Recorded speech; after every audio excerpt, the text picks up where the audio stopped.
dia manamafy ny fiarabanany tsoray avy eto amin'ny faritra manodidina Analamanga.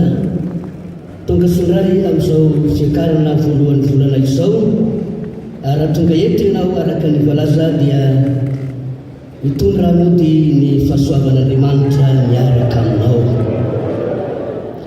Ary ny tompo dia efa niteny fa mety aho hoy izy tamin'ilay lela maloto boka anankiray raha nanatolaka ny boka teo aminy. Raha mety ianao dia mahay manatio aho, hoy ilay boka taminy. Namaritsotra ny tompo milasa mana hoe mety aho madiova ianao. Doy ao aminao mana hoe mety Jesosy hamonjy ianao, mety Jesosy hita ianao, mety ny tompo anisoanao amin'ity androany dia ho tsampanao izany famanginy ny tompo izany. Koa anokatrany Baiboly isika ny anantona amin'ny fanitretena amin'ny tenin'Andriamanitra. Oka tsy hijery zava-kafa ianao fa hijery n'Andriamanitra ilay tompony ny teny dia andray fitahina avy eo anatin'izany. Pitsara toko fahatelo ambin'ny folo, dimy voalohany ka hatramin'ny 5 dia mitsobikina amin'ny toko fahaenina ambin'ny folo ny 5.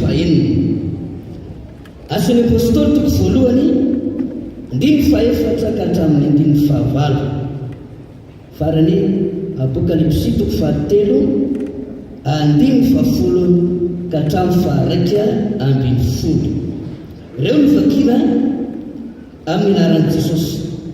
Verina iray tsara toko fahatelo ambin'ny folo, 10 ka hatramin'ny 5 toko fahaenina ambin'ny folo andininy fahaenina, asa toko voalohany andininy faefatra ka hatramin'ny andininy fahavalo, ary fanambarana na apokalipsy toko fahatelo andininy fahafolo ka hatramin'ny andininy faharaika ambin'ny folo. Vakina amin'ny anaran'i Jesosy ihany ny tenin'Andriamanitra. Ary ny zanak'Israely nanao izay ratsy teo imason'i Jehovah indray, ka dia natolotra Jehovah teo an-tanan'ny Filistina 20 taona izy. Ary nisy lehilahy avy tany Zora amin'ny amponan'ny Dalita Manoa no anarany, ary momba ny vadiny ka tsy niteraka. Ary ilay anjely Jehovah niseho tamin'ny vehivavy ka nanao taminy hoe, ino ankehitriny momba ianao ka tsy niteraka, nefa anananaka ianao ka hiteraka zazalahy, koa mitandrema ianao ankehitriny ka asa misotro divay natoka, ary asa mihinana akory izay zava-padina. Fa ino anananaka ianao ka hiteraka zazalahy, antsokasikaresany lohany, fa ho Nazareta ho an'Andriamanitra hatrany Egipo ny zaza, ary izy no anomboka anafaka ny Israely amin'ny tanan'ny Filistina. Toko 40 dia hoy Delila tamin'ny Samson, masina ianao, lasa ho amiko izay toerany herinao lehibe sy izay azona mamatotra anao ampahoriana anao. Asa toko voalohany ary ny andininy faefatra ka hatramin'ny andininy fahavalo. Ary nirenagana teo amin'ny Jesosy dia namepentra tsy hiala ao Jerosalema fa ihany ny teny fikasana ray, izay faninareo tamiko izy, fa Jaona nanao batisa tokoa tamin'ny rano, fa ianareo kosa atao batisa amin'ny fanamasina rehefa afaka andro vitsivitsy. Ko rehefa tafakana teo ireo dia nanontany azy hoe, tompoko, amin'izao fa mampidinao ny fanjakana ao amin'ny Israely. Hoy kosa izy taminy, tsy ianareo ny alala ny vaninandro na ny fotoana izay niteneniny ray ho adidy ny tenany ihany, fa azo hery ianareo amin'ny latsahany fanamasina aminareo, ary vavolombeloko any Jerosalema sy eran'ny Jodia sy Samaria ary hatramin'ny farany tany. Farany vakiny tebyandohana ny fanambarana toko fahatelo ary ny andininy fahafolo ka hatramin'ny andininy faharaika ambin'ny folo. Satria efa nitandrina ny teny amin'ny faharetako ianao, iza kosa hiaronao amin'ny ora ny fankapanahy izay atra amin'izao tontolo izao fisantetra izay monina ambonin'ny tany. Ino amin'ny fisainganao tany mafy izay nananao mba tsy hisiaka ny satroboninahitra ao. Alleluia! Ireo ny sary omeny tenin'Andriamanitra antsika ety am-piandohana mba andraisantsika fitariana amin'ity maraina ity, ary mino isika fa hitarika antsika ho amin'izay tsara Andriamanitra. Misy tevi-karaky telo izay homariana ao anatin'ireo afatra ireo. Ny zavatra voalohany dia ny hoe ny tsasakan'Andriamanitra ny fahotana sy ny mety ho tambiny izany eo amin'ny olona. Faharoa, nanomana lalam-pamonjen'Andriamanitra, fa ny devolo kosa dia miezaka mba anravana izany asan'Andriamanitra izany. Fahatelo, dia ny tokony ataontsika satria ho avy tsy ho ela Jesosy. Ireny no zavatra voaranitra amin'ireo anditsy Ranomasina izay nivakina tamintsika teo. Fa misy fanontaniana anankiray izay manitikitiky, fanontaniana anankiray izay manaiky, nataon'ilay vehivavy anankiray izay nanangoly any Samson, lay lehilahy mahery, lehilahy ny fidian'Andriamanitra. Dia hoy Delila milaza manao hoe, masina ianao, lasao amiko izay toerany herinao lehibe izay azona mamatotra anao, hoy Delila. Lasao amiko izay toerany herinao lehibe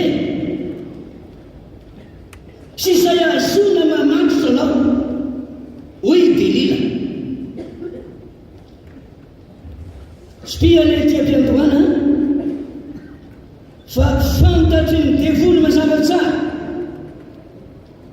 fa manana hery lehibe Samson ary hery avy any an-danitra izany dia raha Andriamanitra ry avana ary devoly io nampiasa an'ity vehivavy anankiray atao hoe Delila ity izay anangoly ny mpanompon'Andriamanitra anangoly an'ilay lelan'Andriamanitra ka nitaona azy nanampitamby azy niangavy azy ary dia niteny milaza manao hoe masina ianao lazao anto izay toerany herinao lehibe mba ahafahana mamatotra anao hoy ity vehivavy ratsy fanahy sady ratsy itoratena ity ho iaho aminao hoe fantatry ny devoly tsara fa herin'Andriamanitra lehibe tao amin'ny Samson ary rehefa midina izay herin'Andriamanitra lehibe tao amin'ny Samson izay ka nilafaka ny fanan'Andriamanitra tao amin'ity Samson ity dia hitanao mazava tsara rava sy potikan'esan'ny devoly tampatapaka ny gadon'ny Satana ary na inona zavatra niragatsakana tamin'izany fotoana izany dia rava avokoa izany tsy nahovo izany satria hery lehibe avy any an-danitra no hita fa niasa tao amin'ity lelan'Andriamanitra anankiray ity iaho aminao milaza hoe engany amin'ity maraina ity mba hidina eto ny hery lehibe n'Andriamanitra izany fa na inona manelingelina anao manakivy anao manaketraka anao manembatsema nera-pananao rehefa midina eto lay hery lehibe n'Andriamanitra avy any an-danitra izany ho tapatapaka izany ho rava izany ary isena eto amin'ity toerana ny vonina anat'Andriamanitra mba irinao fiasanangalasana bavy za dia maniry an'izany mafy dia mafy amin'ity maraina ity nangataka teo anatra'Andriamanitra hoe tompo inona ny hafa atao toriana amin'ny fiangonanao ary rehefa nivavaka ka nangataka tamin'Andriamanitra dia nametraka izany havatra izany tao am-po Andriamanitra ary eo aminao milaza manao hoe ekaneba hidina amin'jery eto amin'ity toerana ity ny hery lehibe n'Andriamanitra izy lelan'Andriamanitra izy vehivavyn'Andriamanitra vatsangan'Andriamanitra eto tsy ho voasaka ny devoly fa zao andresy halleluia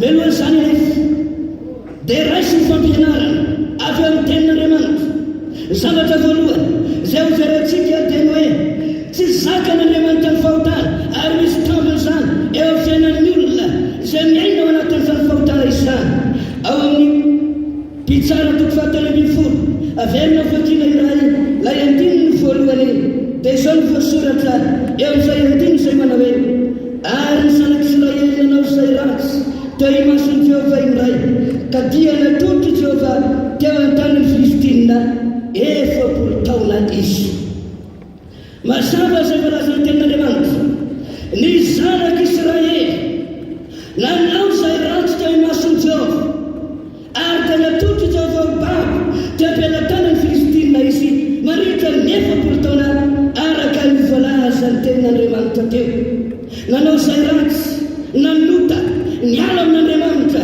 nafoin'Andriamanitra ny zanak'Israely ary Andriamanitra dia tsy masaka fahotana ry havana na iza olona manota miaino anatin'ny faharatsiana manohatra n'Andriamanitra mandana Andriamanitra manalatra n'Andriamanitra ala n'Andriamanitra izany ary ny fahotana ireny na lelana fangana dia misy tampony avokoa eo anatren'Andriamanitra ao amin'ny Exodosy toko 2:7 dia mahita ny tenin'Andriamanitra ianao ny zanak'Israely tany amin'ny tany Egipta fa izany laza ny tenin'Andriamanitra manao hoe nandevozina tany amin'ny tany Egipta ireo zanak'Israely ireo ary tao anatin'izany fotoana fanadevozana izany dia ny Baiboly milaza manao hoe dia nisentiny Israely tany Egipta tamin'izany fotoana izany ny fahotana ry havana dia tsy mitondra fifaliana fa mampisento na iza miaino anatin'ny fahotana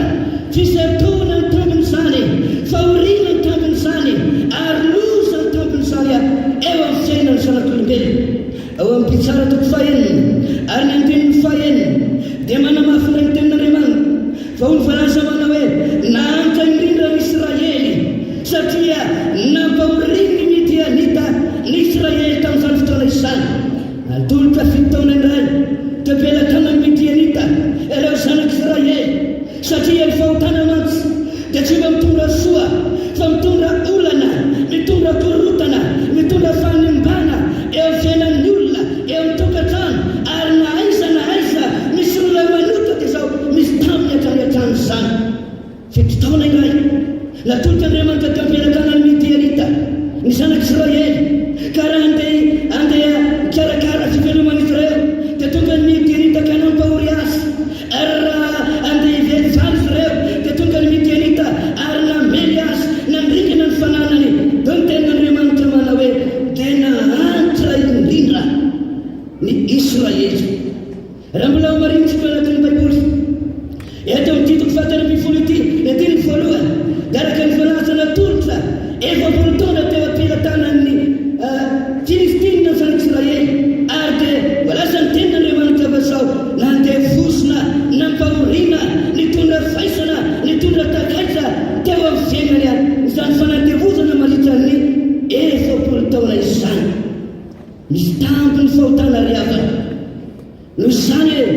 Raha tonga eto amin'izao toerana izao ianao, raha mbola misy fahotana ao anatin'ny fonao, eo amin'ny tokantranonao, eo amin'ny fiainanao manokana, mila hipeparana izany, mila hivonana izany, mila mangataka fanorampo amin'Andriamanitra ianao. Fa tsy misy fiatanana ho an'ny ratsonay, fa raha tianao ny alay fiatanana, alay fifaliana, alay famorampo avy amin'Andriamanitra, mila mibebaka ianao dia hitsotra ny tanan'Andriamanitra ka mindra fo aminao.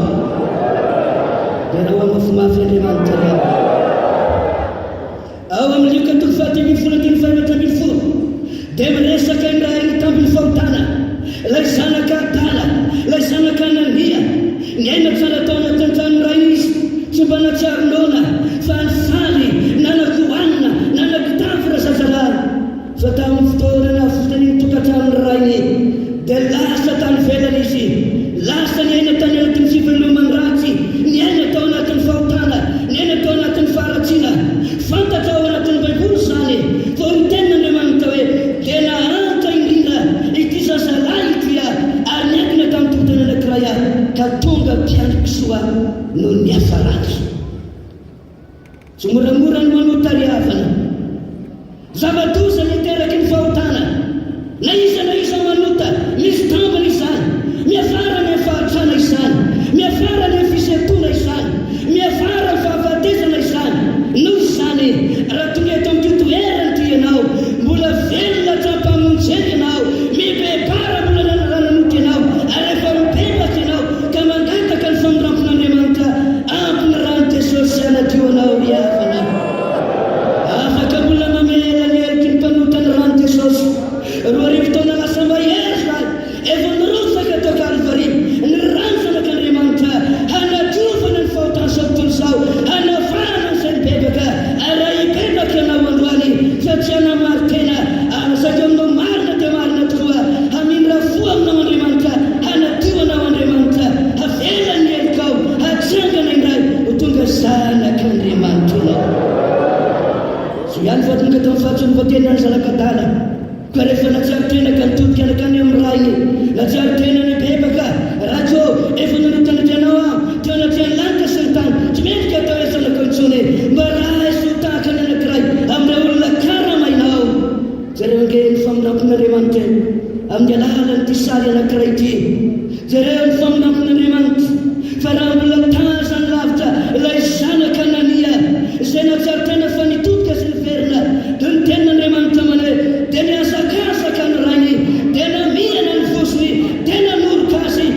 fa eto amin'ny kianjan'Andriamanitra, eto amin'ny fahafahan'ny lanitra, te handray ianao ny tompo, te hanindra fo aminao ny tompo, te hamela ny helikao Jesosy, raha mety ianao hanindra fo aminao Andriamanitra androany. Ry sekoly alahady, ry tanora, ry olom-baovao, tonga eto amin'ny toerana ity, mahatsara tena ve ianao fa mbola lavitra n'Andriamanitra, mbola tsy manana famonjena amin'ity androany maraina ity, tianao Jesosy, sy dia mihaveresanao any amin'ny fahaveresana mandrakizay androany, te hanatio anao, te hamela ny helikao, te hanafaka anao, te hamindra fo anao, ka hitondra anao any an-danitra Jesosy androany. Tena mafimafy Andriamanitra. Zany no antony izao, toriana ny tenin'Andriamanitra izao, mba hisotomana anao tsy ho lasa amin'ny devoly, mba hisotomana anao tsy ho lasa manaka ny fahaveresana, fa mba ho avitra ianao, mba ho voavonjy ianao, satria nahoana ny ao am-pon'Andriamanitra misy famonrampo, misy famonjena, raha mety ianao te hamindra fo sy hamonjy ianao Jesosy androany. Teboka faharoa izay ho resahana, nanomana lalam-pamonjen'Andriamanitra, na dia miesaka mandrava izany asany devoly, izay nataon'Andriamanitra tsy maintsy tafavoaka hatrany hatrany. Halleluia! Manomana lalam-pamonjen'Andriamanitra, rehefa babon'ny Israely, inona zavatra nataon'Andriamanitra eo amin'ny toko fahatelo ambin'ny folo io, dia ny tenin'Andriamanitra manomboka amin'ny andimy fahatelo, dia nanomboka naka zavatra anankiray Andriamanitra, nanolotra lalana anankiray, dia ny tenin'Andriamanitra manao hoe nisy lehilahy anankiray izay ran'Andriamanitra, natsangan'Andriamanitra, natao hoe Samsona ny anarany. Raha ny ray aman-dreniny malazan'ny Baiboly mazava tsara fa ity lehilahy atao hoe Samsona ity dia Andriamanitra mihitsy nanangana azy. Raha jerena ny tenin'Andriamanitra, vehivavy momba ny reniny, malaza ny tenin'Andriamanitra ihany koa fa Andriamanitra rehefa nahita ny fahorian'ny Israely dia tsy nitaza-potsiny fa izao nanomana famonjen'Andriamanitra, satria nahoana tsy zikany mantsy ny haveresantsika ry havana. Malahelo Andriamanitra raha mahita olona misehny tao anatin'ny fahotana, malahelo Andriamanitra tsy sakan'Andriamanitra izany, mahita ny olona eo ambanivohitra Satana, ao anatin'ny fahantrana, ao anatin'ny fahoriana, tsy manam-pahefana amin'ny tenany, fa indro ny devoly na indro ny fahavalo no mangeta sy mamaky fasy. Hoy Andriamanitra hoe anangana lehilahy anankiray aho mba hitondra famonjena ho an'ny zanak'Israely. Samsona natsangan'Andriamanitra tamin'izany fotoana izany, ary voalazan'ny tenin'Andriamanitra fa nahavita atany ankibon'ny reniny Samsona, izany hoe nanoka tena ho an'Andriamanitra, nanokana ny fiainany navoatokana ho an'Andriamanitra, dia nomena ny herin'Andriamanitra lehibe ity Samsona ity, ary voalazan'ny tenin'Andriamanitra fa na dia ny liona aza dia ny samatsy mamy tamin'ny tanany, na dia tsy nisy na inona na inona aza teny an-tanany, mampiseho izany fa izao hery lehibe avy any an-danitra ny tao an'i Samsona. Nisy olona zato lahy nanatinazy ka niveresiny tamin'ny valany rano biriky, ary dia ringana sy maty ireny fahavalo teo amin'ny Filistina ireny. Ary raha voatazona tao an-tanàna izy, voalazan'ny tenin'Andriamanitra amin'ny ondininy io fa nongotany Samsona ny vavahady, ary dia nentiny napetrany teony an-tendrombohitra ny voalazan'ny tenin'Andriamanitra, ary na inona zavatra narakatsakana Samsona dia tsy voasakana izy satria ilay herin'Andriamanitra lehibe no tao aminy. Nisambotra ambony 300 izy, ary nasiny fanily teo amin'ny rambony ireo, ary nalefa ny tany amin'izany Filistina, ary nitondra afo ireo, ary dia makina ho toton'ny afo ny samy Filistina. Izany no lalana izay nataon'ny Samsona hanelesana an'ireo fahavalo ireo. Herin'Andriamanitra lehibe izany. Tsy vitan'izany ihany koa fa raha ny fatoran'ny olona Samsona tamin'ny tady mahazaka anankiroa vaovao, dia ny tenin'Andriamanitra hoe nilatsaka tamin'ny fanahin'i Jehovah ilay herin'Andriamanitra lehibe avy any an-danitra, ary nitosany izany tabatabaka ireo tady mahazaka ireo. Inona ny zava-miafina? Herin'Andriamanitra lehibe no tao amin'ny Samsona. Ry havana malalo, rehefa ao anatinao ilay herin'Andriamanitra, na dia miezaka aza ny devoly manakatsakana, manelingelina, aza matahotra ianao, raha Andriamanitra ny momba anao, tsy misy mahatohatra anao. Izany ilainao ny herin'Andriamanitra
n'Andriamanitra izany. Engany meo misanaka Andriamanitra tsiraiavy, engany mbola hoeto amin'ny Jesosy mamonjy ny herin'Andriamanitra lehibe dia paresy misanaka Andriamanitra rehetra. Halleluia! Mena Andriamanitra antsika izany, lina amin'izao andro farany izao, nampanantena Andriamanitra amin'izao andro farany izao, handataka ny herin'Andriamanitra, handataka ny fanan'Andriamanitra. Ka raha mbola mangetaheta ianao, raha mbola mivavaka ianao, raha mbola manolo-tena ianao, manatanteraka ny fepetra, aza matahotra ianao, omena Andriamanitra anao izany hery lehibe izany. Ny fanontaniana napetraka noho ny hoe efa mba niraisinao ve izany hery izany? Efa mba nananao ve izany herin'Andriamanitra izany? Ilasan-tsara ny Jaona toko voalohany ary ny andiny faharoa ambin'ny folo dia ny tenin'Andriamanitra manao hoe fa izay rehetra nandray azy dia nomena Andriamanitra hery azy ho tonga zanak'Andriamanitra. Tsy mizatavan'olona Andriamanitra ry havanao, na lahy na vavy, na ankizy, na olon-dehibe na tanora, na iza na iza, ho ny tenin'Andriamanitra manao hoe izay rehetra nandray azy, nandray an'i Jesosy, napiditra an'i Jesosy ao anatin'ny tokantrano fony ahy, dia lazaina marina aminao, omena Andriamanitra hery ianao ho tonga zanak'Andriamanitra ianao.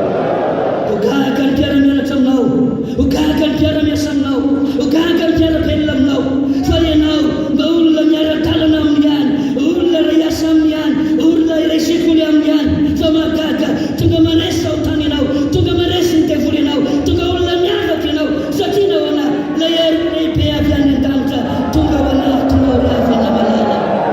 Ary ilay mampiavaka anao, ilay antony mampivavaka anao, ilay maha Jesosy mamonjy anao, satria voavonjy ianao noho ny hery lehibe n'Andriamanitra nandrasena ny fahotana, nandrasena ny asan'ny devoly ahy, midina ao aminao, miasa ao aminao, miaraka aminao, na iza naiza misy ianao, afaka hiaraka aminao ny hery lehibe avy any an-danitra. Dia tonga olona miavaka ianao, tonga tanora miavaka ianao, tonga raim-pianakaviana miavaka ianao, tonga raim-pianakaviana miavaka ianao, satria nandray hery avy any an-danitra ianao, nandray an'i Jesosy Kristy dia nifain'Andriamanitra ianao, tonga zanak'Andriamanitra ianao. Tsy avy any aminao izany, tsy avy amin'izao tontolo izao izany, avy any an-danitra izany, fa nomenan'Andriamanitra izany dia raha ho Andriamanitra ry havana. Halleluia! Ny asan'ny apôstôly toko voalohany ary ny andiny fahavalo dia ny tenin'Andriamanitra aminazy manao hoe izay rehetra na tenin'Andriamanitra teo aminazy, asan'ny apôstôly toko voalohany andiny fahavalo, fa azo hery ianareo ny amin'ny latsany fanamasina aminareo ary ny vavolombeloko Jesosy manomboka ty Jerosalema, Jodea, Samaria ary hatrany aparany tany. Dia raha ho Andriamanitra ry havana. Mazava ny tenin'Andriamanitra rehefa nandray an'i Jesosy ianao dia misambatra manaraka ny faniantsoa, anabian'Andriamanitra, anaovana rafo eo amin'ny fiainam-pananao. Dia ny tenin'Andriamanitra manao hoe rehefa nandray an'i Jesosy ianao, niova ny fiainanao, nateraka indray, tonga olona vaovao, tonga zanak'Andriamanitra, dia miomana anao fa ny tombo iantsoa dia mampanantena manao hoe azo hery iantsoa ianao rehefa milatsaka ao aminao ny fanan'Andriamanitra ary tonga vavolombelona ianao manomboka ao Jerosalema, Jodea, Samaria hatrany aparany tany ahy, tonga vavolombelona Jesosy ianao ry havana. Halleluia! Ry havanao, na dia izany aza ny fikasan'Andriamanitra, na dia izany aza ny planin'Andriamanitra, mameno hery ianao eny am-pandehanana, manangana anao ho zanak'Andriamanitra, mahatonga anao olona miavaka eto amin'izao tontolo izao, izany fanomezan'Andriamanitra na herin'Andriamanitra izany.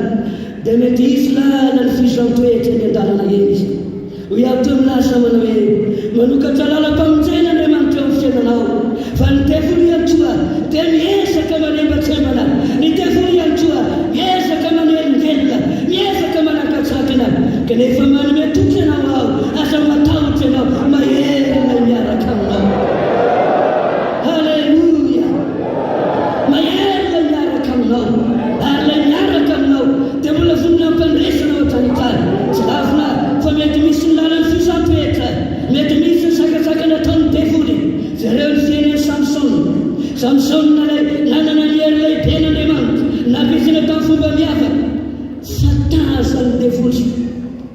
Ary izay no nahatonga azy lina, izay no nahatonga azy namety avy amin'ny tanina. Aiza ny toerany herinao lehibe mba azona mamaky fanao? io dia sampako ny sifaliana ihany tonga tao anatiko anatin'izany tenin'Andriamanitra zany fa tiasako fa natovitra sahady ny devoly dia raha Andriamanitra ohatra hoe lafolefina sahady ny devoly lasa manoko izay toerana herinao lehibe mba hahazoana mamaky anao tsy zakanay mantsy ny herinao tsy zakanay ny zavatra ao anatinao tianay mba fatorana anao tianay mba hoketsana anao fa aiza ny herinao lehibe aiza ny toerana zany mba hahazoana mamaky anao hoy ny devoly nampiasa ny delila rehefa namalala nampiasa delila ny devoly zay vaviratsy tonga tena ary zany dia ataony devoly na dia amin'izao any faran'izao azy indraindray dia mampiasa olona tahaka amin'izany ny devoly anangoly zanak'Andriamanitra anangoly mpampiton'Andriamanitra anangoly mirak'Andriamanitra aiza ny toerany herinao lehibe mba hahazoana mamaky anao dia nangoleny teo Samsona dia nitambatambazany teo dia nisafosafony teo dia napatoriny teo andohaliny riavana malala rehefa nitolokisika taony teo raha vehivavy dia ho soratra masina hoe dia nambarany Samsona azy ny zava-miafy ny fanorantenany aho ary teo nahitany devoly hirika amelezana ny Samsona mandray lesona sika eo fanomponan'Andriamanitra ho eo aminao mazamana hoe aza vera hitolokisika eo aminao ny devoly fazao raha tonga ny devoly ray amin'ny anaran'i Jesosy dia raha Andriamanitra riafa betsaka ny zanak'Andriamanitra no resy satria manahaky resaka amin'ny devoly manahaky fandray amin'ny devoly manahaky anaka hitolokisika eo anoloan'ny devoly ary rehefa ela ny ela dia resy ihany milavolefina ihany ary izany no lesika ho an'ny zanak'Andriamanitra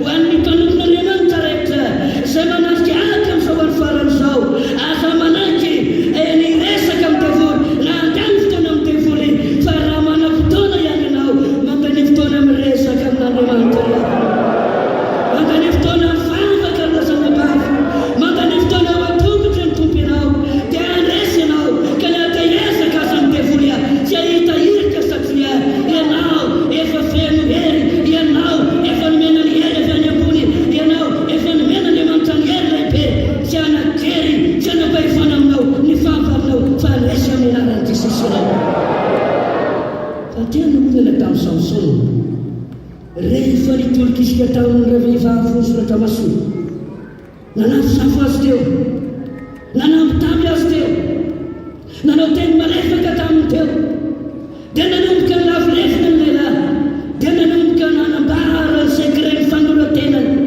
izy dia nafarita ho an'Andriamanitra voatokana ho an'Andriamanitra kanefa dia nambara n'ilay sekret ny fanorantena ny borany tamin'ny fahavalo nambarany tamin'ny fahavalo ary teo nahitany devoly hirika ka nameleza ny devoly azy ary nanjarosa Samsona natao inan'izay fantatra ao ny tantara fa mandray lesona isika ety an-dalana mpiasakazana zao hoe lesona tokony ho raisiny zanak'Andriamanitra rehetra ety an-dala mpiasakazana aoka mitatra ny devoly ianao aoka andany satana ianao raha manantona anao raha mitady resaka aminao raha mitady andany fotoana aminao ray amin'ny anaran'i Jesosy ny devoly dia raha mafimafy Andriamanitra riava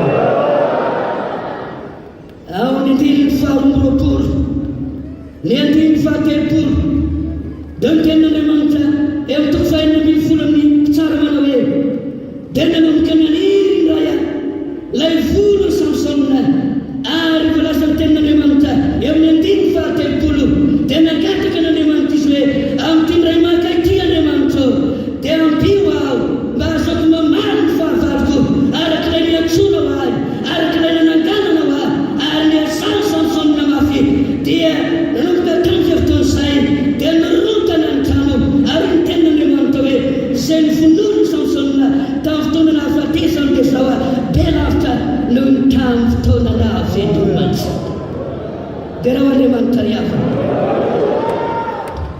esaka ny devoly manelingelina fa ny zavatra mahagaga dia zao tanteraka ihany lay programan'Andriamanitra ary ny zavatra nisy dia zao hoy ny tenin'Andriamanitra mana hoe izay maty ny Samsona tamin'ny andro nahafatesany dia zao be lavitra no tamin'ny andro nahavelomany fantatrao ve ny davitra Andriamanitra ny nanangana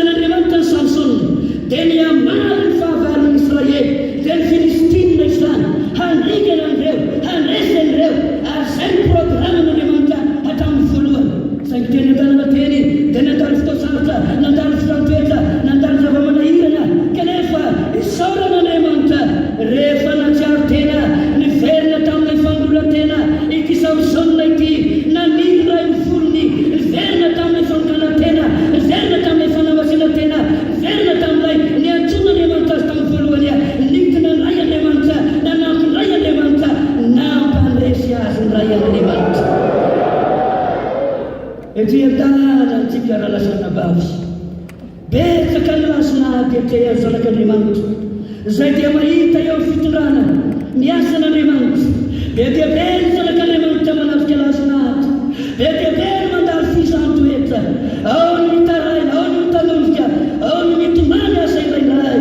Ny feptora dia samy manana ny asa, ndraindray ao mambolana, ndraindray ao mantaona asa no andalofanao izany lala ny fisantoetra izany, fa mampahery ianao amin'ny anarany Jesosy amana hoe aza matahotra ianao fa ny zavatra ilaina miverena ny fanoloran-tena voalohany.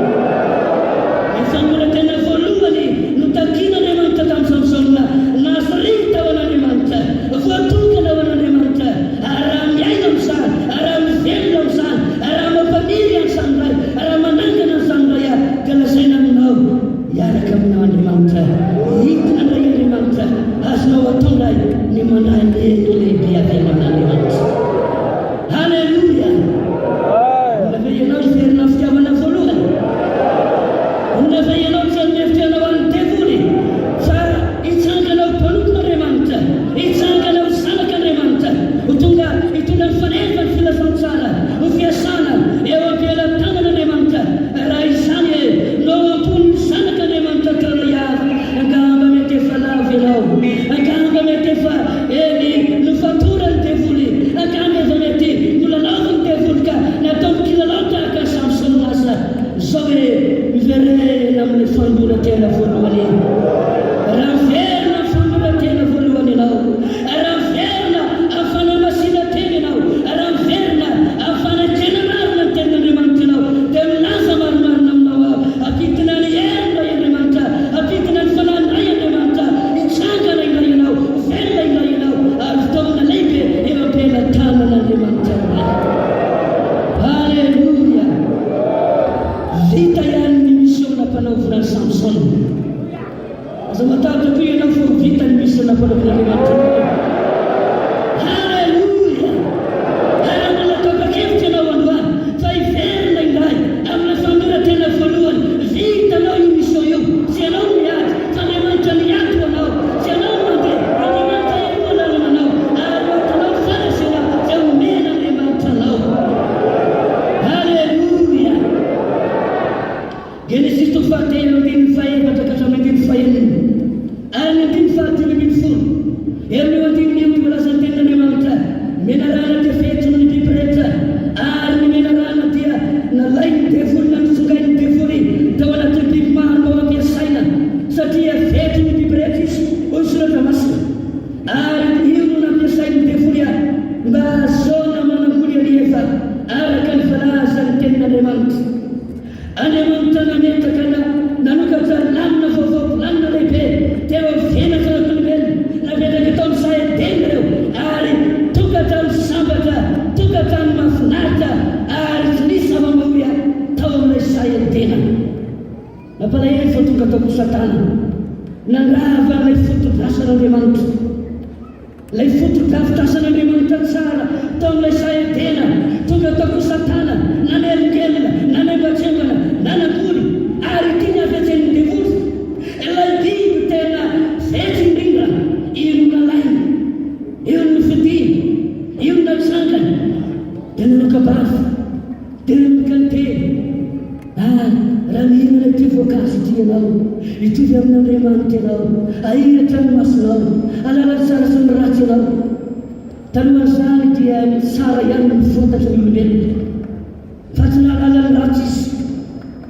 Mahafantatra moa zany zava-mihafa an'izany, ny tsara ihany ny fantany, ary ny tsara ihany ny fantany, tsy nanomana fitafiana ho azy Andriamanitra, tsy nisy fitafiana teny aminy, tahaka ny zazamena, tahaka ny zazakely, tsy mahalala ota, Adama sy Eva tao amin'ny sahetena, tsy nanomana fitafiana ho azy mihitsy Andriamanitra, satria ilay voninahitran'Andriamanitra nandrafitra azy, ilay zavatra tsara ihany ny fantany. Fa rehefa tonga ny devoly nanamboly, raha mihinana ianao, hitovy amin'Andriamanitra ianao, ahiraka ny masinao, halala ny tsara sy ny ratsy ianao. Rehefa nampidiriny ilay apahany zavatra tsy tokony ho fantatra, halala ny tsara sy ny ratsy ianao, hitovy amin'Andriamanitra ianao. Tsy avinavina angesana misavatra nampidiriny devoly kelikely.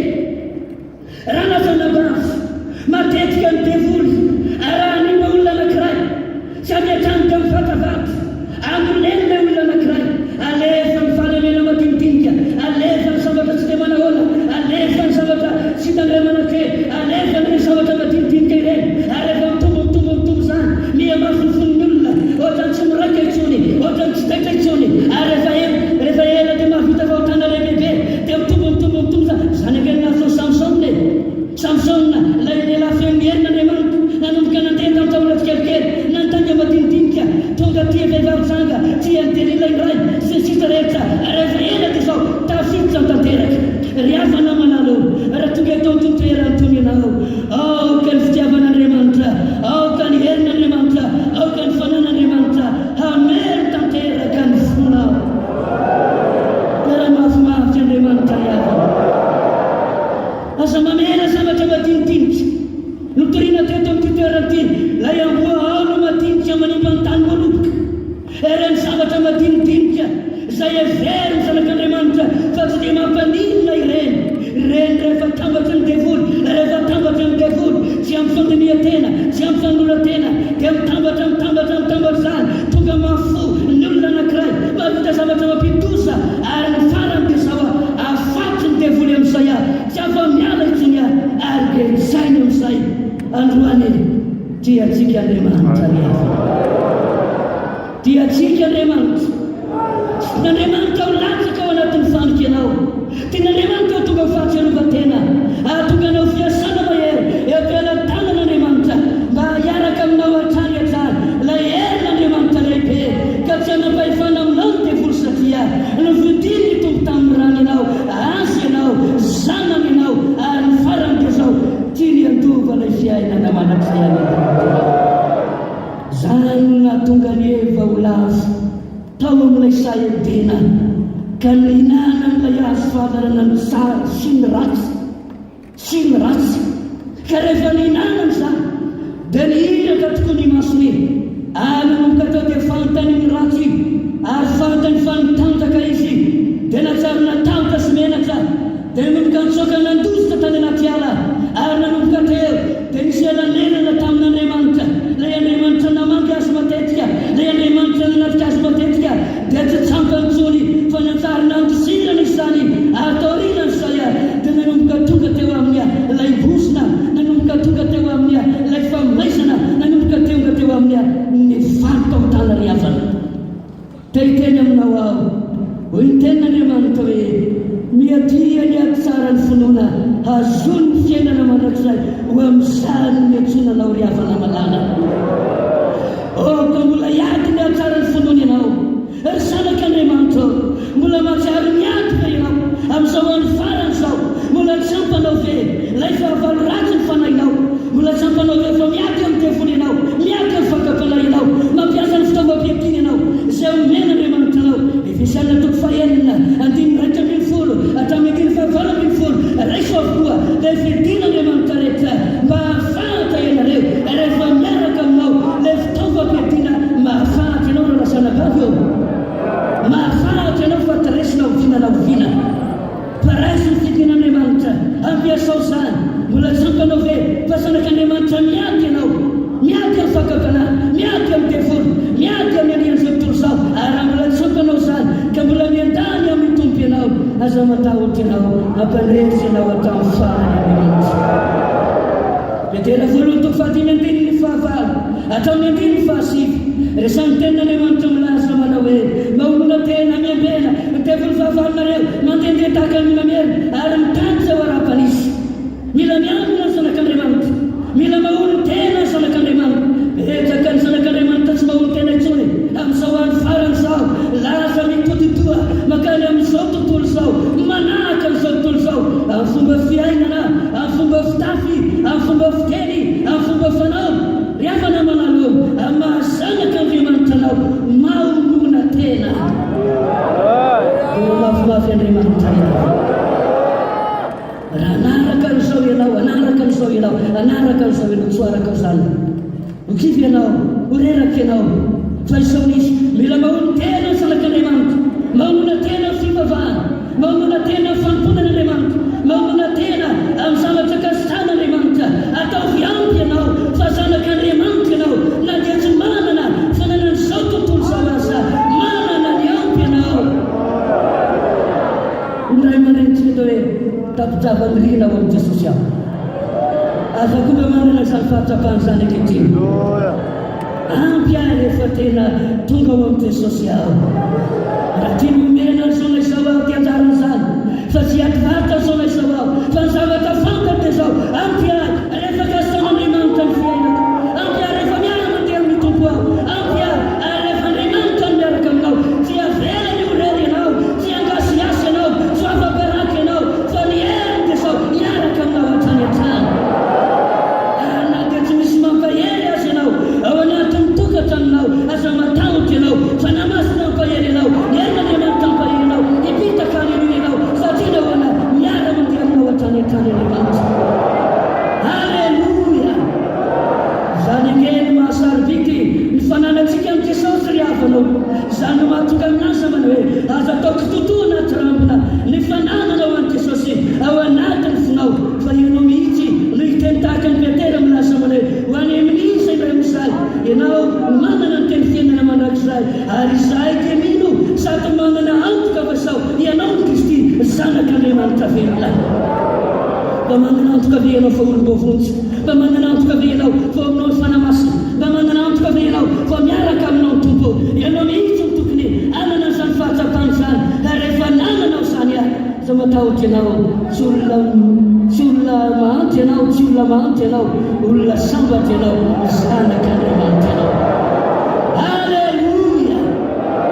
Izany no mahazava-dehibe ity fanarahana an'Andriamanitra ity aho, ka na dia miezaka aza ny devoly aho, manenika elinanao eny an-tanana eny aho, tsarofa izao manokatra lalina manao hatrany hatrany Andriamanitra.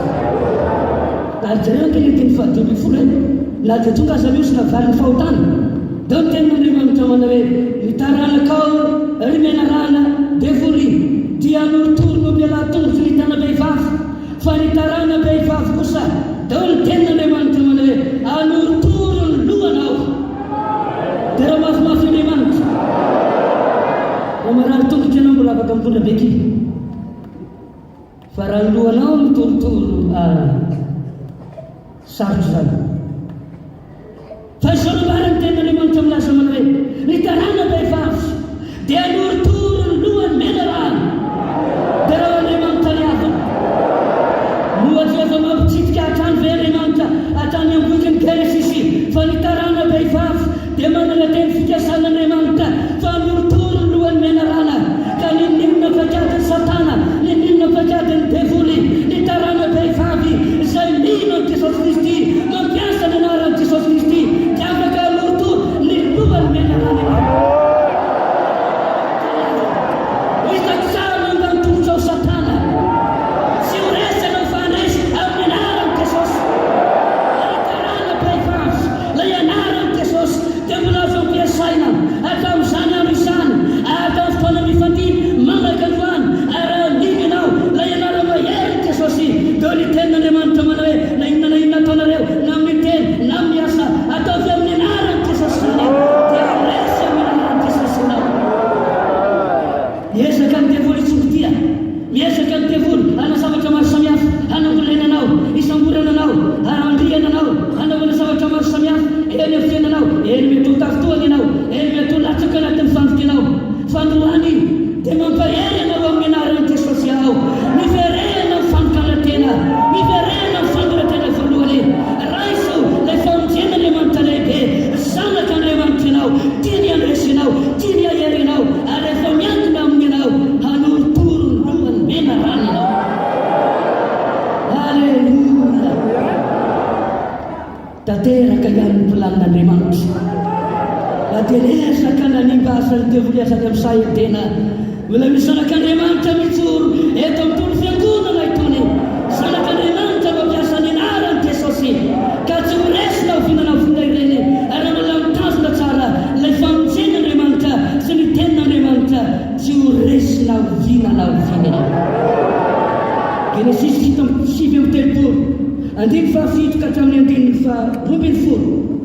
napiasa ny vehivavy vadin'ny Potifara ny devoly. Josefa fantatrao nankalany rahalahy. Josefa fantatrao ny tantara fa nanity ny rahalahy ka tonga lasa tany amin'ny tany Egypta. Rehefa tonga tany tonga andeha Josefa nampiasaina tao amin'ny tranon'ny Potifara tamin'izany fotoana izany. Lasa ny tenin'Andriamanitra fa nisy ampangana iray nameleza ny vadin'ny Potifara azy. Indraindray ny devoly dia mety mampiasa olona ary mampiasa olona ambony, mampiasa olona manakaja tahaka ny vadin'ny Potifara. Sarotra ny andany izany, sarotra ny anohatra izany, fakam-panamamaiva izany. Fa isaorana Andriamanitra rehefa nitoetra tamin'ny fanoratena Josefa, hoy izy milaza manao hoe ataoko ahoana no anao izany ratsy lehibe izany eo anatrehan'Andriamanitra. Ary mbola ho nitahotra n'Andriamanitra ao anatinao, naiza misy ianao havoaka n'Andriamanitra ho mpandraisan-tsara. Halleluja! Aoka ho feno tahotra n'Andriamanitra ao anatinao. Na eo miantsena ianao manana tahotra n'Andriamanitra. Eo ny fisanakaviana ianao manana tahotra n'Andriamanitra.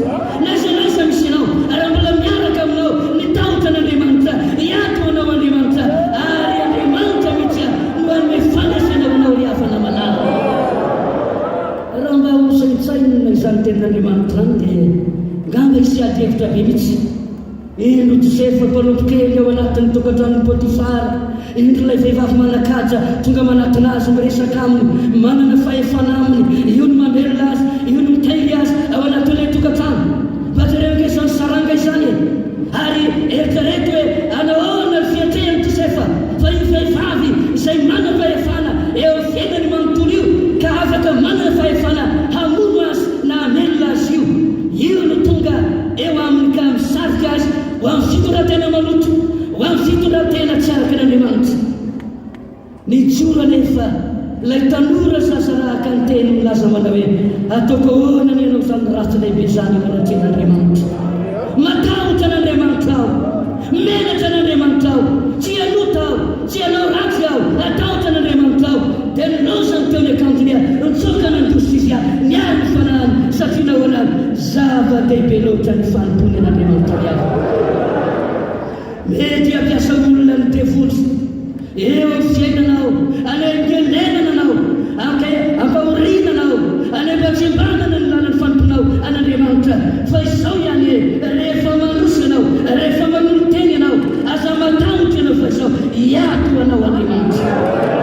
Tasony ato amin'ny farany ilay fahatahoranao an'Andriamanitra.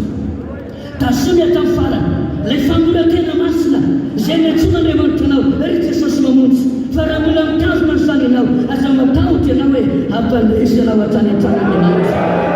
Raha mamaky ianao ny dimy sy toko faha 120, ny andiny faha 7 ka hatramin'ny andiny faha 120, moatsy manao fanambarana fa ny tenin'Andriamanitra. Hoy ny soratra masina manao hoe ahita olona tahaka anamray va izahay izay manana ny fanahiny reo Andriamanitra.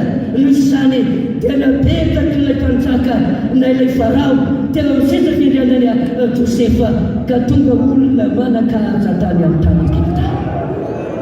Tsy nizanaka ihany Josefa fa ny marina koa dia izao tonga fitaovana ihany koa namonjy an'ireo rahalany nivarotra azy, ireo rahalany nampahory azy, ireo rahalany nanendrika azy.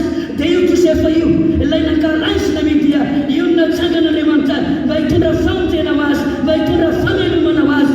Ary tsy ny rahalany na ny ankohonany ihany fa ny firenena Egyptianina manontolo dia tamin'ny alalan'i Josefa namonjena azy tamin'ny sary lehibe tamin'izany fotoana izany. Tanteraka ihany ny programan'Andriamanitra. Tsy nisy olona nieritreretra hoe ino ilay Josefa tany an-tranomaisina, ino ilay Josefa nanity ny rahalany nitsangana hamonjy ny ankohonany ray, hamonjy ny firenena Egyptianina. Fa izao zavatra nisy rehefa mitazomony tsara ilay fanoratena, ilay fanokana tena izay miraisiny tamin'Andriamanitra. Ny zavatra nagaga dia izao ilay hery lehibe avy any an-danitra no nanandratra azy, nanampy azy ary nanangana azy tonga fisana lehibe teo am-pelantanan'Andriamanitra ry havana. Raha mbola iresaka ny amin'ny Jona isika, Jona 4 ary ny 10 faraka 10, le resina farany men'Andriamanitra anty lehilahy atao hoe Jona ity.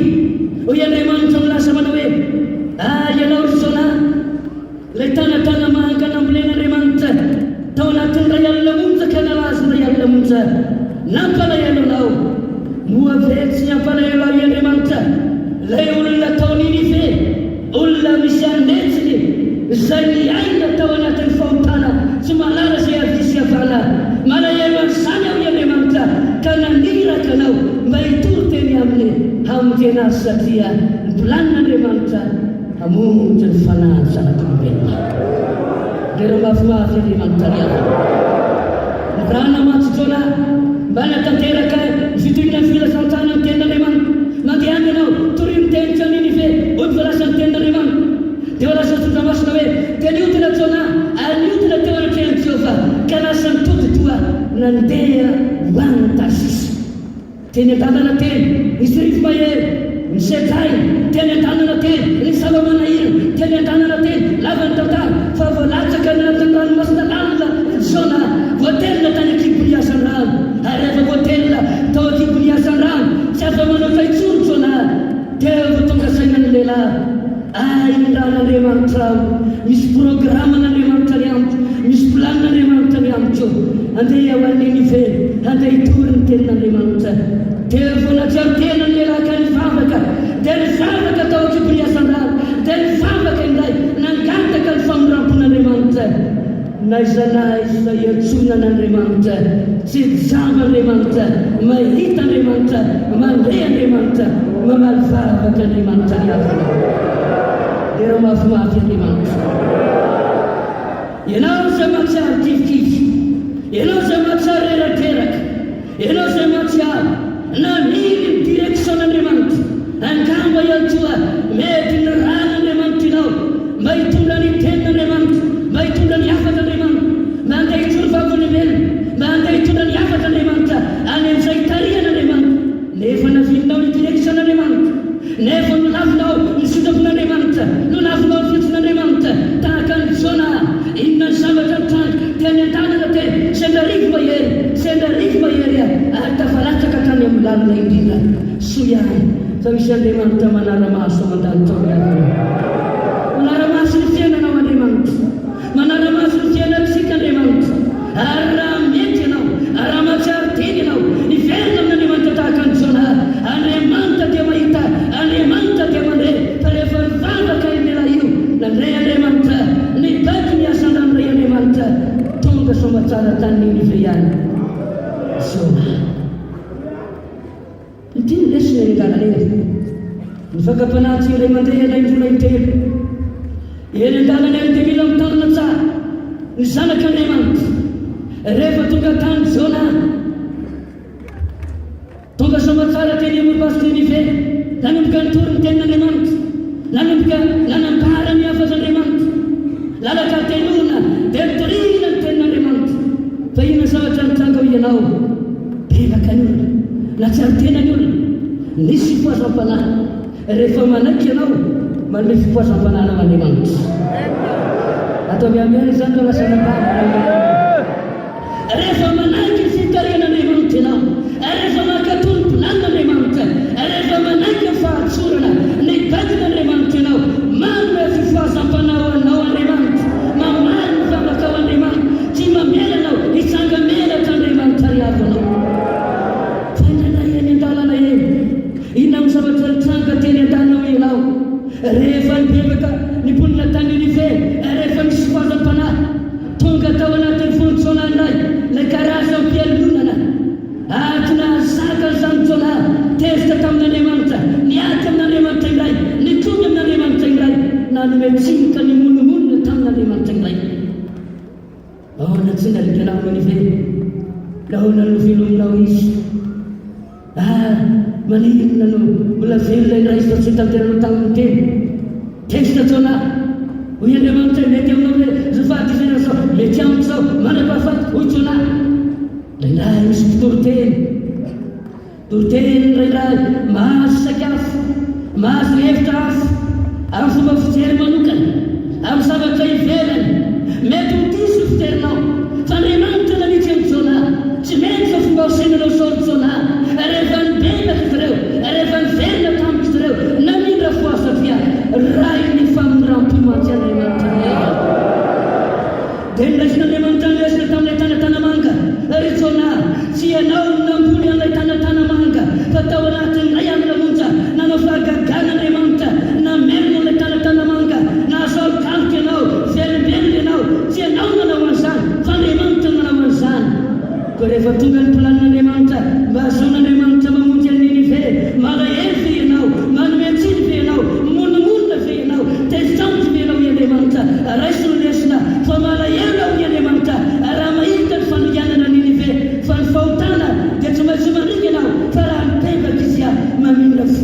Andriamanitra miavana. Rivotory teny namana tonga eto amin'izao toerana izao, indraindray eny an-tanany hevitra atsofoky ny devoly indraindray, ary mahatonga antsika indraindray monomonina hanome tsiny an'Andriamanitra, hanome tsiny ny fitarian'Andriamanitra, hanome tsiny ny fitonan'Andriamanitra indraindray. Ary indraindray ireny hevitra tsy dia voahevitra tsara ireny dia mitondra fimonomononana, mitondra fahatezeram-pona eo amin'ny fanomponan'Andriamanitra, ka mahatonga antsika hitsomy amin'Andriamanitra aza. Ry havana malalo, zavatra ilaina raisy ny lesina eka amin'ny fitarian'Andriamanitra, makatrafam-pahatsonana ny tenin'Andriamanitra.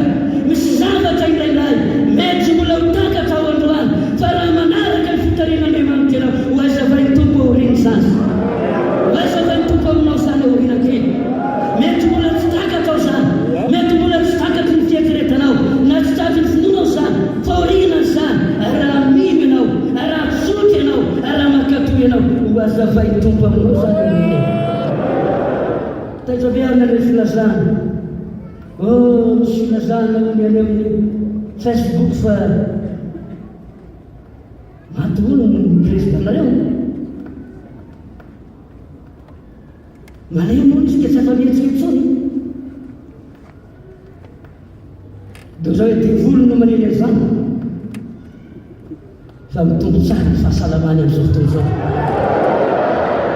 Mitsangana eto ny mpanopon'Andriamanitra ka fotoana fotsy, dia mitsanga menaka ny mpiteny ratsy, mitsanga menaka ny fahavalo, mitsanga menaka say manely ratsy, miteny ratsy, manosika mpanopon'Andriamanitra, miraha ratsy mpanopon'Andriamanitra. Mitsanga menaka re fa Andriamantsika dia zao mbola tsy miova Andriamanitra marin'izay. Dia reo Andriamanitra ny havana, zanak'Andriamanitra mahatoky tsy miainy feo ny devoly, fa miainy feon'Andriamanitra, mitony vavaka tany an-tany, mametaka ny aty amin'Andriamanitra, mametaka ny asa amin'Andriamanitra. Andriamanitra ny tompony asa, Andriamanitra ny maniraka, Andriamanitra ny miaraka amintsika. Aza matahotra ianao, Andriamanitra ny tanteraka ny sivapona vonitsika. Ka mampahely ianao ao, aza miely zay feon'ny devoly, aza miely zay feo satana mandeha makatsy ny makaroa. Mizanak'Andriamanitra tsy miorina tsara indraindray, malemy fonona, mandre an'izany, reraka mandre an'izany, kivy miresaka aminy matetika izay fa manomboka mitombo tsara ny fahasalamana ny fotoana izao. Izay ny vaovao tsara mihinanao androany ito amin'ny fotoana masina ity, tsy mandainga izay fa milasa ny marina aminao, ary ampitombo ny vavaka ny vavahanay mpanompon'Andriamanitra. Raha na kilao ny aty atrehanao, zato kilao ny aty atrehan'ny mpanompon'Andriamanitra, aoka ho fantatry ny zanak'Andriamanitra izany, fa zay tokony ho atao hoe aoka hivavaka ho an'ny mpanompon'Andriamanitra, aoka hivavaka ho an'ny asan'Andriamanitra, fa fantatra ao velona ny Andriamantsika ry havana. Tena mafimafy Andriamanitra, izany eno mpahiresana anao tonga eto amin'ity toerana ity, fa aza miainy feon'ny devoly ianao, aza miainy feo zavatra maro samihafa ianao, eno ny feon'Andriamanitra. Fa Andriamantsika dia zao Andriamanitra mahatoky atsia melatsika hitsanga melatra Andriamanitra. Halleluja! Hoy ny tenin'Andriamanitra hoe ny zavatra rehetra miara-miasa mahasoa ho an'izay tian'Andriamanitra. Rehefa tian'Andriamanitra ianao, ny oza avadik'Andriamanitra ho fitahina, ny fahafatihana avadik'Andriamanitra ho fahavelomana, ny ratsy avadik'Andriamanitra ho tsara. Izay ilaina dia zao aoka ho tian'Andriamanitra ary Jesosy mamonjy ao, aoka hitombo tsy rehetareheta ny fitiavanao an'Andriamanitra, fitiavanao ny asan'Andriamanitra. Aza variana mitsikera fotsiny, aza variana miresaka fotsiny, aza mandany anao misaona izao, mifavaha mandany fotoana ambavaka ianao, dia ho hitanao fa izao hanokatra lalanao atsika hatrany an-tranon'Andriamanitra. Taona maromaro lasa izay nanokatra ny fiangonana Jesosy mamonjy tany ambony io, izay enisany anankiray tamin'ireny any. Ny fotoana nandalovany cyclone natao hoe kamisy talohan'izany, ary betsaka ny trano tamin'ny faritra avaratra rehefa reny karava tamin'ny fotony. Ary tsaloko tsara nokatra izay tao amin'ny ombony io dia nisy trano rava tanteraka dalasy sisa, ary toy ny pilipitra kely azo hitoriana teny, dia teo no mba nisafitinay hitoriana ny tenin'Andriamanitra iray arivo. Tao anatin'ilay fitorian-teny raha nitony ny tenin'Andriamanitra, ny amin'ny oeran'ny zanaka no afaka anareo, dia ho afaka toy ianareo. Misy lehilahy anankiray avy any lavitra ny hazakazaka nandeha mafy vandravandra teo amin'ny trary tena nisy teo amin'ny toerana izay nampitondra fampionorona teo amin'ny fitoriana ny tenin'Andriamanitra. Izany rehefa tonga maika nampirehatra anamara ny tenin'Andriamanitra fa tsy mitsoro amin'ny azo bodoka aho fa mitsoro amin'ny tenin'Andriamanitra karamaka aho maka ny fantongan'Andriamanitra dia nanana fahasaina ka nirehatra ho an'ny tompo aho nilaza marimarina fa Jesosy Kristy no zanak'Andriamanitra. Ny 70 isan-taton'ny mponina ao amin'ny toerana dia mpanaraka fivavahana Islamo. Ny ankoatran'izay mba misy karazana fivavahana hafa ankoatran'izany ny mpanompo sambo sy ny sisa rehetra. Dia eritrereto hoe anahoana ny fomba mikafana izany fiangonana kristianina Jesosy mamonjy ao amin'izany toerana izany. Fa ny zavatra nagaga dia zao tapany maraina izay dia mivavaka mifady hanina tsy misakafo ary mandohalika ka mivavaka ary rehefa tonga ny atoandro dia mamono sakafo maivana ary manoma tena indray itoroteny isakariva amin'ny toerana io. Misaokan'Andriamanitra na dia teo asa ny fampionorona nataony devoly misaokan'Andriamanitra vazao nanokatra lalan'Andriamanitra nanafakakana maro tao Andriamanitra ny asa Andriamanitra manokatra ny fiangonany atany Andriamanitra.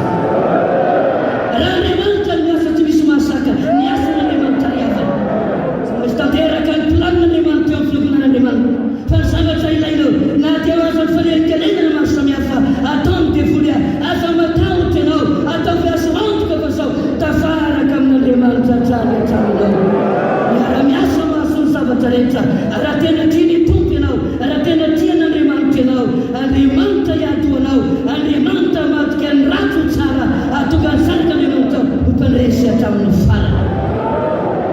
Azakazaka be ny fotoana nefa bebebe ny zavatra tena ho ambara fa telo tokony ataontsika satria hoavy hoe na Jesosy hoavy hoe na Jesosy lazaina izany zavatra rehetra izany manomanana ny fony zanak'Andriamanitra fa ny fiainanao dia hiafara amin'ny fitsananany tompo eny amin'ny rano lanitra na mbola marika koa ka mateza ny fanomponaon'Andriamanitra ary na dia maty azy ianao ka maty eo amin'ny tompoa dia ny tenin'Andriamanitra mare mifoaka hitsangana ritsena ny tompo eny amin'ny rano lanitra ny zanak'Andriamanitra matoky.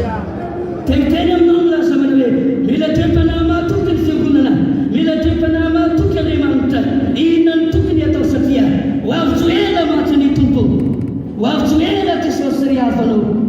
Hoy ny voalaza ny tenin'Andriamanitra hoe satria mitanina any amin'ny tempony faharetako ianao zakoly iaro anao amin'ny ora ny fangapanahy ho fisantoetra ny poneny amboniny tany ary ho santoetra ny mpino ho santoetra ny mpanompon'Andriamanitra ho santoetra ny zanak'Andriamanitra ary raha ho santoetra ianao hoy ny tenin'Andriamanitra manao hoe zaho iaro anao amin'ny ora ny fangapanahy amin'ny ora ny fisantoetra amin'ny ora ny fangapanahy hitsangan'Andriamanitra hitsangana Jesosy iaro ny fiangonana iaro ny zanak'Andriamanitra ary amenana mitsangamenatra fa ampandresy ianao hatramin'ny farany Jesosy riavana.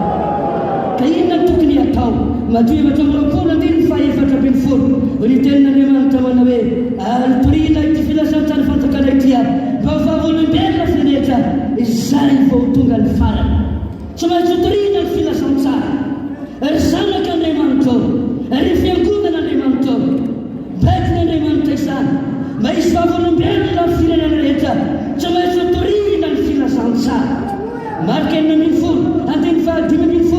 inona ny tokony atao hoy ny tenin'Andriamanitra hoe mandehana makany amin'izao tontolo izao ianareo torio ny filazantsara amin'ny olombelona rehetra.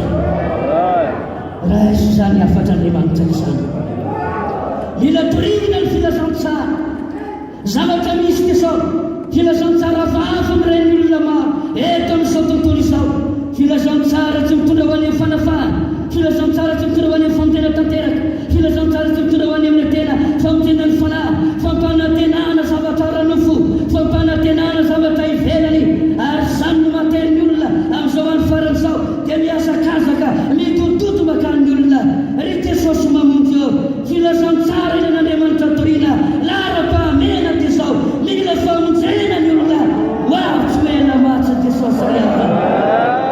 Halleluja.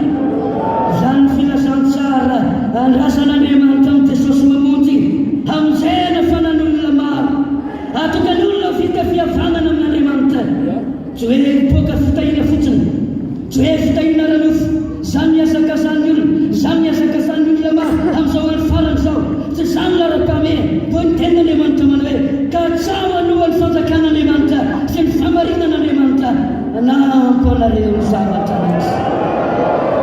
Andriamanitra ny avy.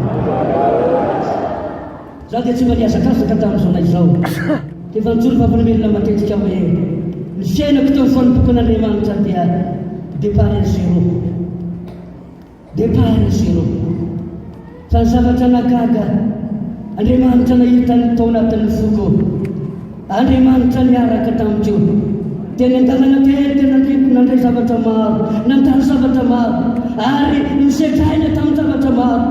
Fa isoroko Andriamanitra, nomokatra lalana tsikelikely Andriamanitra. Tsikelikely, ary isoroko Andriamanitra fa zao Andriamanitra tsy namela itsangamenatra. Fa zay milahatra teo amin'ny fanompoko an'Andriamanitra, dia nomena Andriamanitra izany.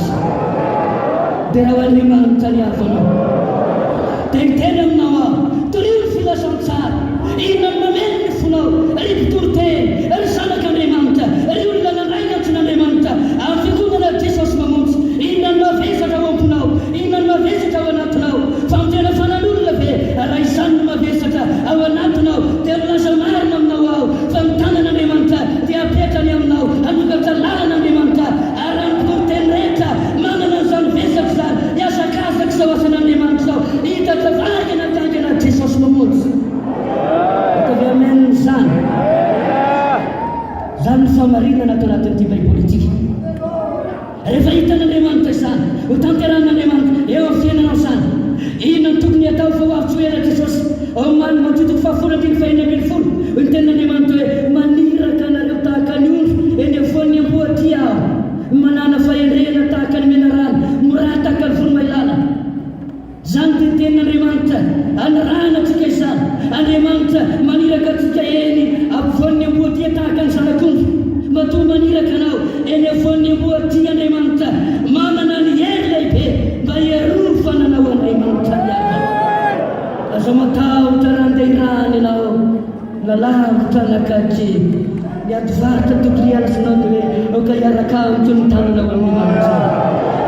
Dia raha mafimafy Andriamanitra raha lasana.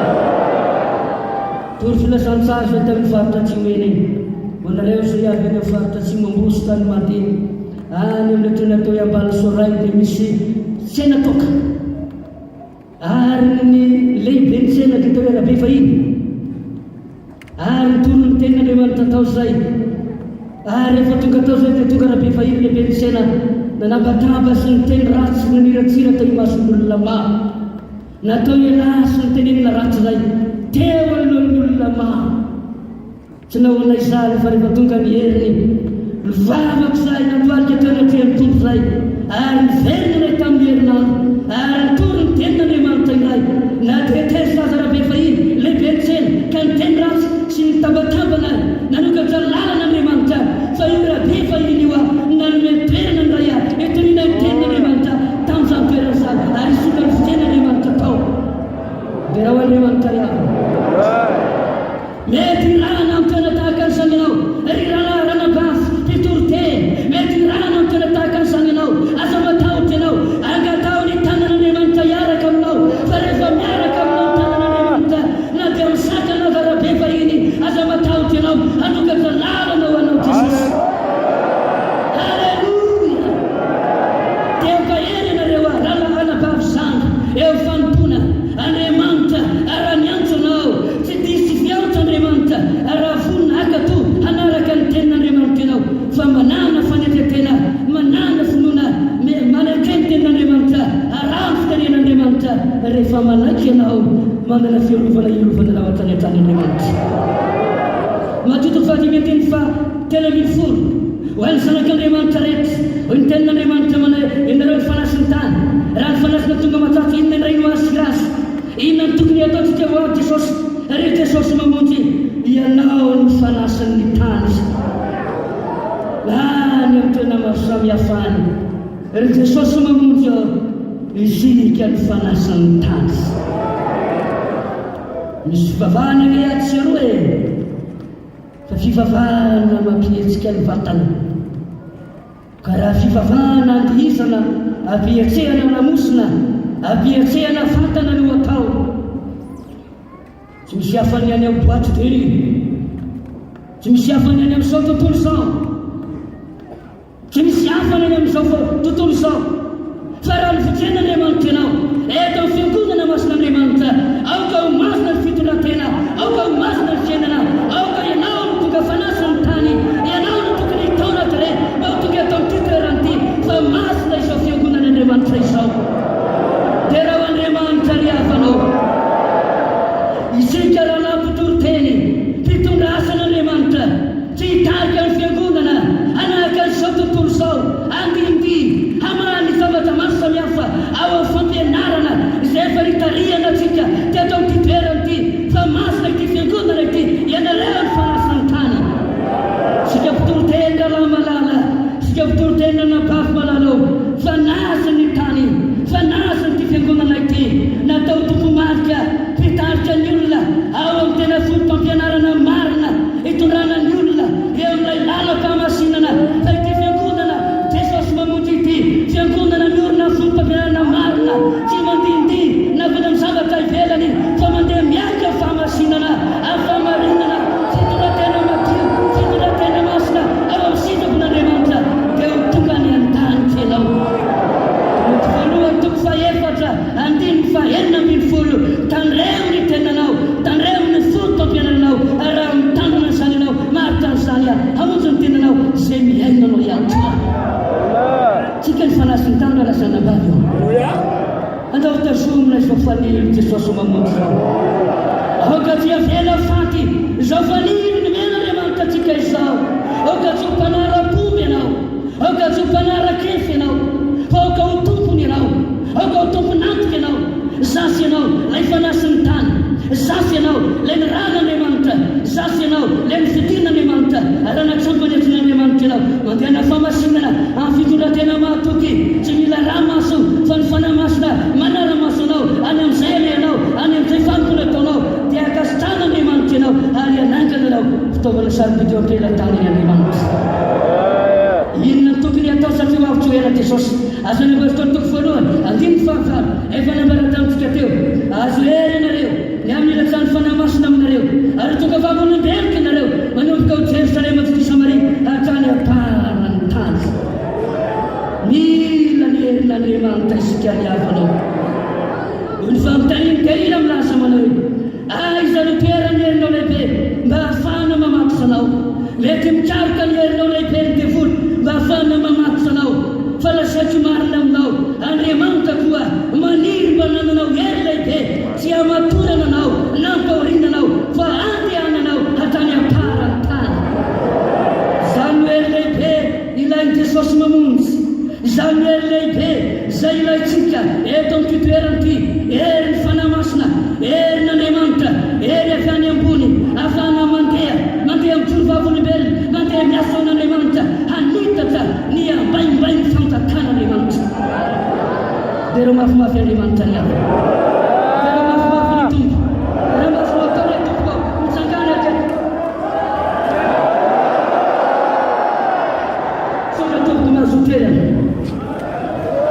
dia anome hery lehibe ho an'i Jesosy mamonjy Andriamanitra ary izany ny mpimanon'Andriamanitra amin'izao any farany izao manetana anao amin'ny anaran'i Jesosy aho manana faniriana, mananeta mavesatra ianao mba ho fianonany herin'Andriamanitra, herin'Andriamanitra lehibe mba ho lehilahy miavaka ianao, mba ho vehivavy miavaka ianao any amin'izay amin'ny ran'Andriamanitra ianao dia mbola ho hita indray fa velona Jesosy mamonjy. Alleluia. Aiza ny toerany herinao lehibe, ny herin'Andriamanitra lehibe izay araka aminao dia ho am'fanoratena izany raha manolo teny ianao amin'ny Romanina toko 12 andiny voalohany hatramin'ny andiny faharoa raha toy manolo teny ianao anana ny herin'Andriamanitra lehibe ianao. Herin'Andriamanitra lehibe dia ho fahamasinana nisotoko fahatelo andiny fahadimy manamasina ny tenanareo raha andizy dia zao hanafahagagana eo aminareo Jehovah. Raha fahagagana no ilaina eny Analakely mahita fahagagana ianao dia sady matetika olona mihinana bibilafy fa tsy fahagagana ny mamaky ahy izay mamaky ahy ny ahitantsika ny fahamasinan'Andriamanitra fa rehefa manamasy tena ny zanak'Andriamanitra manao fahagagana Andriamanitra manao zava-dehibe Andriamanitra eo anivony fiangonan'Andriamanitra ry havana ao fahamasinana ny tahizana ny hery lehibe izay omen'Andriamanitra anao ao amin'ny vavaka ihany koa nafana mahasonsany ao amin'ny Jesosy ihany koa nafana mahasonsany ao amin'ny fotom-pampianarana ao ihany koa ny fanatretena Jakoba toko faefatra andiny fahenina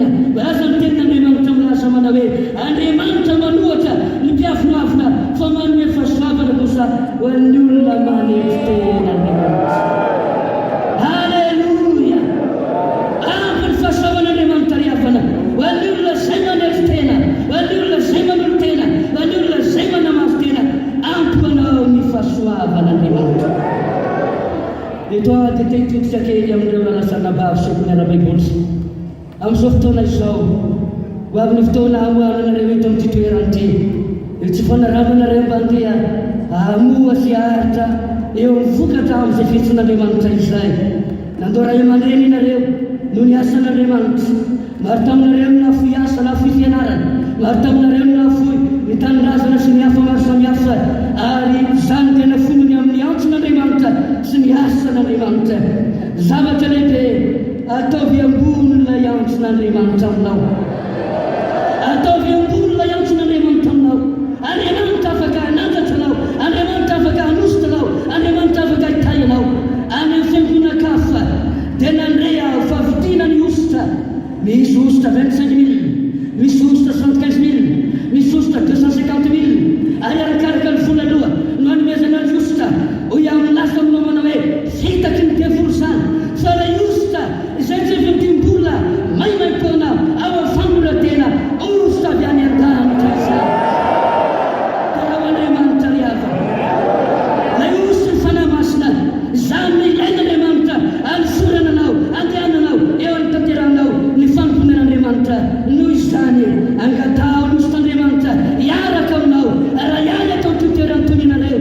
Ao ka ho fantatra rehefa sao mbola ao ilay heriben'Andriamanitra, fanahy-masin'Andriamanitra hanosorana anao mba handehana tanteraka ny antson'Andriamanitra. Nalay an'izany ry Paoly, nalay an'izany ry Petera, nalay an'izany ry Stefana, nalay an'izany ry Filipo, na dia mpiantsotra asa nanositra azy Andriamanitra niteraka ataony asa nampiasa azy ireo tamin'ny fomba mihavaka Andriamanitra. Fino ny tena izany eto amin'ny toerana ity. Hery lehiben'Andriamanitra dia omen'Andriamanitra ny zanany. Fa eto am-pamaranana dia hitodika kely amintsika mpino eto mpifoibe akoronany ty ao amin'izao fotoana izao. Ireo mpanompon'Andriamanitra ireo ilay manokatera sy nanaiky ny antson'Andriamanitra, na inona sehatra misy azy, na inona saranga misy azy, ka hiteny aminareo zanak'Andriamanitra manao hoe ireo ny atsika eto mambavaka ireo mpanompon'Andriamanitra. Dia ireo mafimafy Andriamanitra eto mambavaka ireo mpanompon'Andriamanitra ireo. Toany ireo mpanompon'Andriamanitra ireo, ampio ireo mpanompon'Andriamanitra ireo, toany mambavaka ireo. Ary raha misy antso aza ahafahanao manomana azy, manohana azy araka sy azonao atao, sokafy ny tananao, sokafy ny poketranao, alefazy ny volanao. Toany ny asan'Andriamanitra, toany ny mpanompon'Andriamanitra, fa nilan'izany ny tompo amin'izao andro faran'izao. Dia ireo ny tompo raha inonao izany. Ho avy Jesosy ry havana. Mety manana vola ianao, hoentinao haizara ny volanao, mety efa manana trano ianao, mety efa manana fiarakodia ianao, mety efa manana petrapola maro any amin'ny banky ianao. Anao izany fantatrao ny ampisanao an'izany, fa dia mpatsiaro anao ao amin'ny alalan'ny famporiseny fanahy-masina amin'ny maraina ity manao hoe na izany aza zanak'Andriamanitra, raha olom-bavonjy ianao, raha zanak'Andriamanitra ianao, toary ny asan'Andriamanitra, toary ny mpanompon'Andriamanitra. Ireo nanohy tena, ireo nanoka tena, eny angamba misy amin'izy ireo tsy mitovy aminao ny fahaizana niveau eo amin'ny atao hoe fahalalana, mety tsy mitovy aminao ny fari-piainana, mety tsy mitovy aminao ilay sehatra misy azy, fa mba fantatrao lehibe misany ny antson'Andriamanitra. N'antson'Andriamanitra izy ireo hitory vila zantsaha, handeha ho any an-taninaty, handeha hiasa ho an'Andriamanitra mba hitondra ny fanilon'i Jesosy mamonjy. Fa ho afo maty Jesosy ahy, mila mpiasa Andriamanitra, mila mpanompo Andriamanitra, mila fitaovan'Andriamanitra, ary renona ilay fitaovana eo am-pelantanan'Andriamanitra. Ia miasa mihery izay feon'ny olona, asa mihery izay feon'ny devoly, asa mandany androakory any amin'ny Facebook, ary mitondra zavatra mampahorona sainao. Fa izao misy ekeo ny tenin'Andriamanitra, mirena ny tenin'Andriamanitra, ary efa manosy itsika miaina ny tenin'Andriamanitra, hampandrosa atsika hatrany hatrany Andriamanitra. Navena rehefa namalala eto ny tompo afaka hiara-miasa amintsika, raha miray saina izy zanak'Andriamanitra, raha magataka ny hery avy any amin'ny hafa, ny hery avy any an-danitra, ilay hery lehiben'Andriamanitra afaka hiaraka aminao, tsy azony devoly kitiana itsony ianao, hampandresy ianao, hanohana anao ny tompo manomboka amin'ity fotoana androany ity. Ko raha ivavaka itsika, raha ivavaka itsika ataontsika mpitsanganana ny hira faharoa dimapolo sy telonjato, irao ny afinao ry Andriamanitra io, irao ny afinao. Ary oriana saika ivavaka isika, angatao ny hery avy any an-danitra, ny hery lehibe ny fanahy-masina, atokanao lehilahy miavaka yang sofar penuh dan memang kesal sangat jika tupa anawa zani resan rum tu muslim tato tu sekian sekian mampusan ira ya fnau memang ke ira ya fnau sande ya kali tangta wal fiku dan memang ta sana teno sekian sawar faran saw aisan satu menit.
Mantra,